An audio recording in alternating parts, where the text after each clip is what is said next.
Welcome to Hate to Be Grilling, folks. Now tonight we're going to stay here in the kitchen. We're going to make a Shipwreck Mexican casserole. This is a casserole I found. The recipe is already labeled that, so just want to throw that out there, but this looks incredible. So let's get started.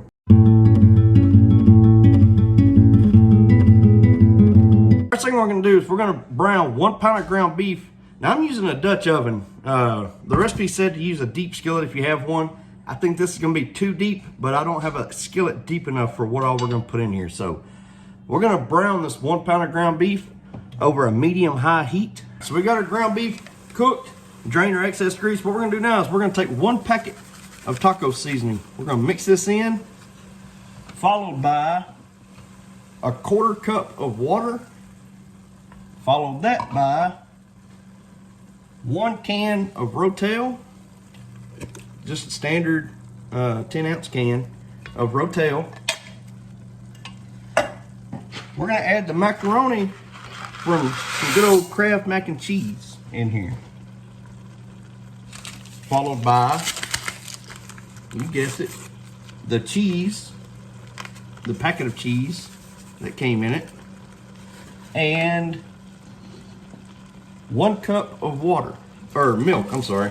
Now, if you wanted to at this point, you could have added some, like those fajita ready frozen bell pepper and onion mix, but I decided not to go with that. So we're gonna stir this all in together now, and we're gonna bring this to a boil. We got this little boil going now, so what we're gonna do, we're gonna reduce our heat. It says reduce it to a medium and put the lid on it, but we're gonna reduce it down to a medium-low heat, but we're gonna stay close, and every so often we're gonna take the lid off, stir everything in together so nothing sticks to the bottom. Now that we've got our macaroni, the noodles cooked perfectly, and that took maybe 15-20 minutes, we're gonna come in with 1 cup of shredded cheese. Now that said to use Mexican blend cheese. I'm using a Fiesta blend or a taco blend, but I mean, if you wanted to use whatever cheese you wanted, you go right ahead. But we're gonna pour that over the top, put the lid back on it, and we're still at that medium low setting, but we're gonna let that cheese melt over the top. All right, so let's take a quick look. That is done, folks. Look at how beautifully that cheese is melted. All right, so this is what it ends up looking like. Obviously we had the melted cheese there on the top, but when we put it in the bowl, it all kind of blended in.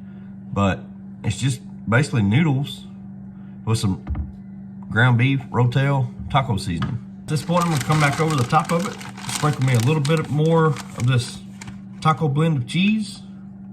Now, you could garnish the top of it with cilantro, parsley, whatever, or some diced green onion, chopped green onion rather.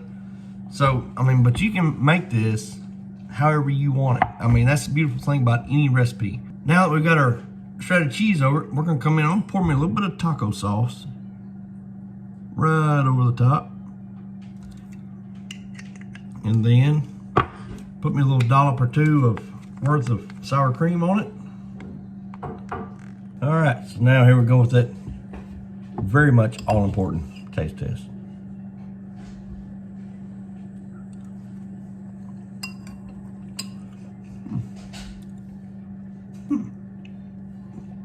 Folks, that's really good. That first bite, you definitely taste the Kraft mac and cheese, but then you taste taco seasoning, the rotel, and everything else we put in it. So very good, quick, easy little recipe. It was all cooked in 1 pot. I say this probably took a total of 35 minutes, start to finish. So y'all please let me know what you think of the video. Y'all please give us one a try for that crazy busy night. And as always, y'all like, subscribe, and we'll see y'all later.